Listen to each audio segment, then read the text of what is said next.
இன்னைக்கு ரொம்ப வித்தியாசமா முழு கோழி வச்சு எந்த எக்ஸ்ட்ரா பொருளும் இல்லாம தந்தூரி சிக்கன் எப்படி பண்ணலான்னு பார்க்கலாம் வாங்க. நான் நல்லா சாப்பிட போறேன். ஃபர்ஸ்ட் ஒரு முழு கோழியை எடுத்து அதை எல்லா பக்கமும் இந்த மாதிரி நல்லா கீறி விட்டுக்கோங்க. 3 சின்ன லெமன் கட் பண்ணி ஜூஸ் எடுத்து வச்சுக்கோங்க. இப்போ தந்தூரி சிக்கன் மசாலா பண்ண ரெடி பண்ணிடலாம். அதுக்கு மிளகாத்தூள் 1 டேபிள் ஸ்பூன், மஞ்சத்தூள் 1 டீஸ்பூன், ஜீரகத்தூள் 1 டீஸ்பூன், மிளகுத்தூள் 1 டீஸ்பூன், மல்லித்தூள் 1 டீஸ்பூன், தேவையான அளவு உப்பு, இஞ்சி பூண்டு பேஸ்ட் 1 டேபிள் ஸ்பூன், தயிர் 2 டேபிள் ஸ்பூன், ஆல்ரெடி புளிஞ்சு வச்சிருக்க லெமன் ஜூஸ், அப்படியே இது கூட ஒரு முட்டையை உடைச்சு விட்டு நல்லா கலந்து ஆரிகானோ தூள் 1 டீஸ்பூன் தூவி ஒரு மசாலா பேஸ்டா ரெடி பண்ணிக்கோங்க. ஆரிகானோ தூள் ஆப்ஷனல் தாங்க.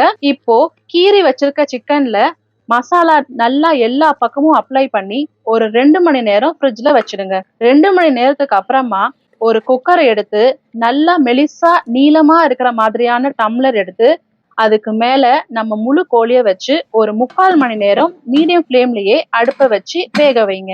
மறக்காம குக்கர் மூடும் போது கேஸ்கெட் ரப்பர் போடாம மூடி வைங்க. நீங்க எங்களோட வீடியோவை மிஸ் பண்ணாம இருக்க இன்னும் ஃபாலோ சப்ஸ்கிரைப் பண்ணாம பாக்குறீங்கன்னா மறக்காம பண்ணிடுங்க. 3/4 மணி நேரத்துக்கு அப்புறமா குக்கரை திறந்து வெந்திருக்க சிக்கனை எடுத்து ஒரு தோசை தவால வச்சு எல்லா பக்கமும் நல்லா ரோஸ்ட் பண்ணி எடுத்துக்கோங்க.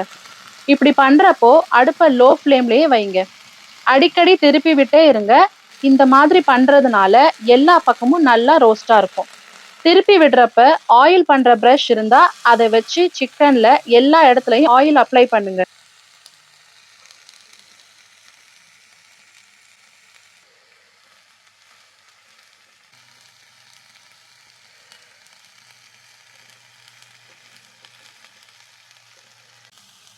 பிரஷ் இல்லைன்னா கூட தேங்காய் நார் வச்சு கூட நீங்க ஆயில் அப்ளை பண்ணி விடலாம்.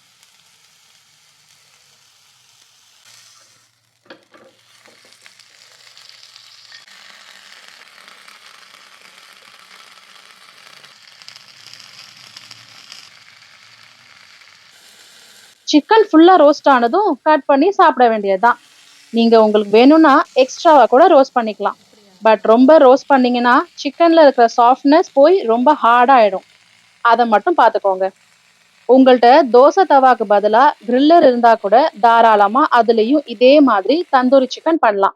இதே மசாலா யூஸ் பண்ணி கண்டிப்பா ட்ரை பண்ணி பாருங்க. செம்ம சூப்பரா இருக்கும். டேஸ்டும் சும்மா வேற லெவல்ல இருக்குங்க. இன்னைக்கு நாங்க முழு கோழி வச்சு ஒரு தந்தூரி பண்ணியிருக்கோம். பார்க்கவே எனக்கு வாய் நமங்குது. சீக்கிரமா நான் டேஸ்ட் பண்ணி பார்த்துட்டு எப்படி இருக்குன்னு சொல்றேன்.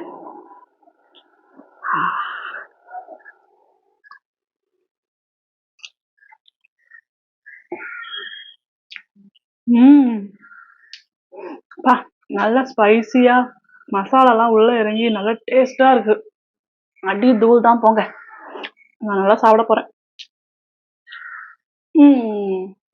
ஓகே ஃப்ரெண்ட்ஸ், நெக்ஸ்ட் வீடியோல பார்க்கலாம். பாய்.